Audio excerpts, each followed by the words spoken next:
All right, good morning, everyone. I'm Jan Erickson from Stepping Aside, and welcome to Somewhat Daily Tarot and Rune for the 4th day of September 2018.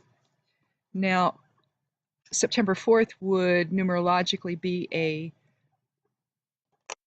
9 and 4 is 13, so you can reduce that to 4, meaning Mother Earth energy and structure and foundations and things like that. So maybe that's going to come into your life today, or it'll resonate for you. Or you could leave it at 13 like I do and consider it the Master Witch number. So maybe a little magic will come into your life today.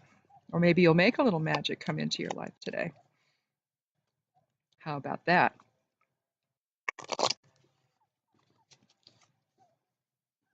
So I'm still writing the geomancy divination on the blog, so that's not up there yet. Apologies for that. Sometimes my day gets away from me, and I get some things done, but not everything. But it's almost done. So I just need to finish it up, last paragraph or so, and then I'll post it today. Then we'll get to the monthly tarot reading that we'll do. And maybe I'll go over that one of these days when I get it done. Maybe I'll just take one of these days and do that. Look at it and explain what I did and what it means and all of that. So let's count 13 and see what we have for today, though.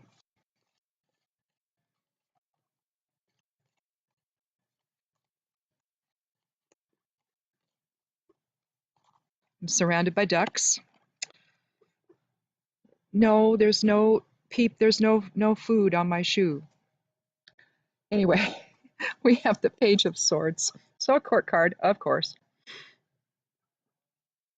Pages are often, we're talking about youthful energy, we're talking about news bearers, messages, students, undeveloped potential. Almost like, you know, we see the same thing with the Fool, don't we? Although the Page is a little more developed than that. But there are birds flying above. There's clouds in the sky. You see mountains in the distance, some trees. And he's kind of standing kind of just on this little mound.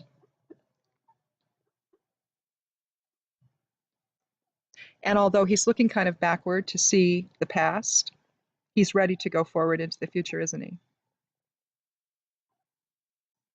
And since, of course, it's a court card, let's pull another card and see what it means. You guys don't bother Peep. He's not an adult yet. Leave him alone. But he flew off the deck to the ground a little bit ago. And he's just beginning to fly a little bit. He doesn't fly with the rest of them yet, but he's learning.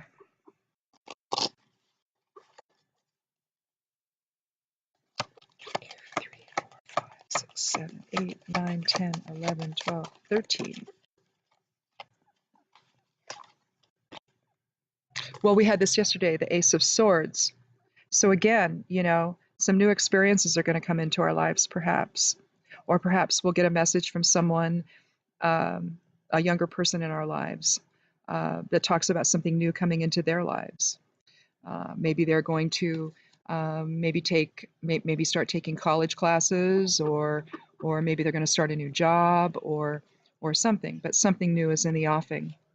So that's kind of interesting. But we had that yesterday, the Ace of Swords, and you know, the ace of anything is beginnings, and 1, of course, is new beginnings numerologically. And the aces in the tarot, they're said to contain all of the energy of the entire suit. So swords, of course, would be air and our mental processes, our intellectual presence in the world. The other thing about this, and that it also may be one of the qualities of the Page of Swords, and again, you know, we have synchronicity with swords here. So clearly we're talking about the air influence and our intellectual presence and communication and all of that. But sometimes the page may not always see life as it is. And one of the messages of the Ace of Swords is to do just that, to not be, to cut through illusion and see life as it is. Um, we're being asked to believe lots of different things these days. You know, we get information from uh, uh, the Justice Department saying this and that. People are being prosecuted, people are being convicted, but yet we're not to believe any of that. Well, I suspect that, you know, we can live in this fantasy, or we can look at what's really happening. And I think that getting the Ace of Swords 2 days in a row, I think that it's basically telling us that we need to cut through the nonsense and just see things for what they are. And you know, in a sense, the page sort of has his heads in the clouds, not really looking forward. You know, he's looking back. So eyes not really on the ball. You know, so kind of they're being pulled maybe in two directions. You know, wanting to go forward yet, you know, feeling that tug. You know, it's like when kids go off to college. You know, it's hard for parents, it's hard for the kids because everyone's eager for everybody to move on and discover a new life and grow up and, you know, all of that, but there's still that hesitance, isn't there? So um, and I think that when there's so much disinformation going on, when we're expected to believe things that uh, just don't make sense and don't add up, and that the evidence doesn't seem to support, and yet we're expected to believe it anyway. I think we're in one of those moments where we get a where we're having to be in the center, trying to figure out, okay, do I believe this or do I believe that? And I think that the only thing any of us can truly do is align in source presence, let that inform, and just try to cut through the BS. You know, if the evidence is there and you don't happen to like what it is, well, you know, Ace of Swords says it is what it is. And so consequently, I had a screen come up in front of my video. It's like, where'd I go? But the Ace of Swords is basically saying, look, things really are sometimes what they seem. And sometimes the simplest explanation is the right one. So I suspect that that's what the struggle is here today, where we're feeling like the page kind of pulled in two directions, like, yes, I want to go on, I really, really do, but I don't know. You know, when you're given so much information that is contradicting what appears to be evidence, and there's no evidence for this supposedly exculpatory information, then maybe you ignore that. Take it with a grain of salt until we know more. Keep it in the back of your mind, you know, you never know. But at the same time, you know, we're in a year of illumination. And maybe part of that is to learn to cut through the crap. And when, you know, a pig's a pig is a pig. You know, I don't know. I mean, you can call it something else, but it's still a pig. So I suspect that what we're thinking about today then is clarity, isn't it? You know, when we listen to what's going on in the news, when we read, you know, we go online and we read our news readers, or I use a news reader. I just get it all in one spot. Yeah, I subscribe to all kinds of things and I just get it all in one spot. So it doesn't take me that long to cursor through it. But, you know, you have to figure out that sometimes you get the wrong information. Sometimes that's done deliberately.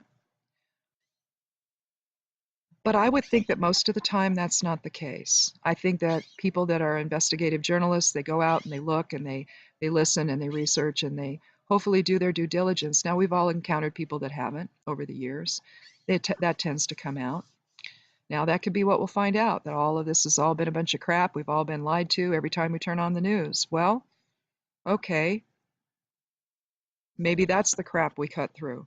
But if it's not, maybe it's that disinformation that doesn't seem to have any, there's no legs to it, you know? So, so I think that we're really at a place where the Page of Swords is at, where you've got to make a decision now.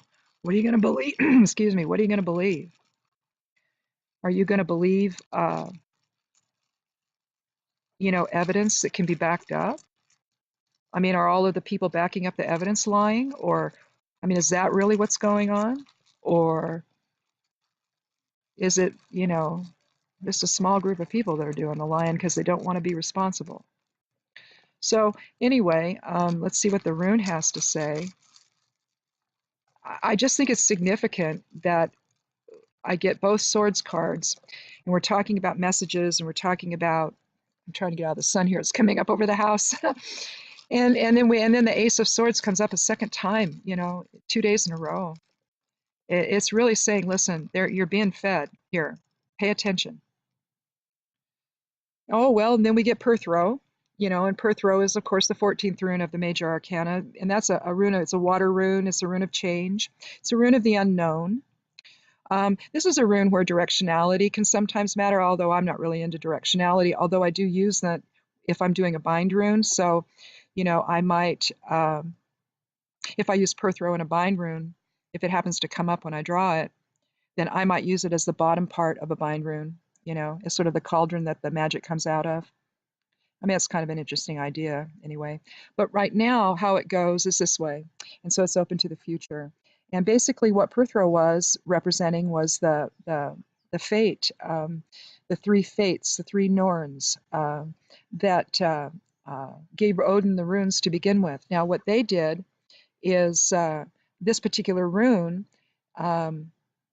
represents the well of word from which they pulled the runes to give to Odin. So, it's a really powerful rune in that it has to do with fate and the unknown.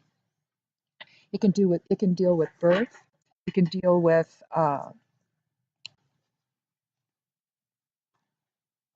you can use it to find lost things in magic. You can point out correct action.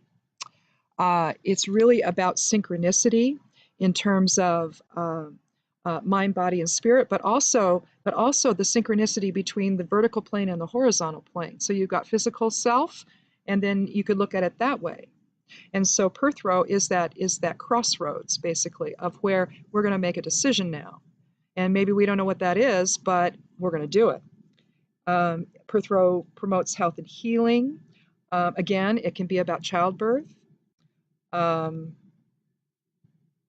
It can represent the womb. If pointed the other direction, it could represent the end of something or even death. But basically, it's about chance and joy and the potential for joy and potential. And if you're looking at the Page of Swords, you're basically looking at potential, aren't you? So we have the chance today to invoke our potential in a positive way that brings clarity and cuts through the crap of what we're doing. Look, listen to what you're hearing. Does it resonate? Does it feel right? When a leader says, listen only to me and ignore everything else, geez, if the red flags aren't going up, they better be. And that's what this is saying. Pay attention. See what resonates. If something doesn't feel right, I don't care if you supported the person or you didn't. If something doesn't feel right, it probably isn't. And so if it feels like someone's not telling you the truth, then you need to go with that, all right? You need to go with that. It may be the only thing that gives you salvation in the days to come, because we know when we're given a line of crap. We do. Excuse me. It doesn't seem like it's smoky, but it is a little bit. It's starting to move in a little, I think. And I guess there's a fire that's in Southern Oregon or something that's become really, really big. So anyhow, I should go back in the house. But anyway, that's what this is about. That we have some potential here to see with source vision, to cut through the crap and see with some clarity. If it doesn't feel right, it isn't right, and you need to go with that. And that's what today's somewhat daily tarot and rune message is. So, in any event, I'm going to let you go. Clearly, I need to go and do something about my throat, and we'll get together tomorrow again. Stop by if you can. I'm Jan Erickson from Stepping Aside. Check out the blog. I promise the geomancy reading will be up today. And we'll see you again tomorrow. Thanks for stopping by, and blessed be.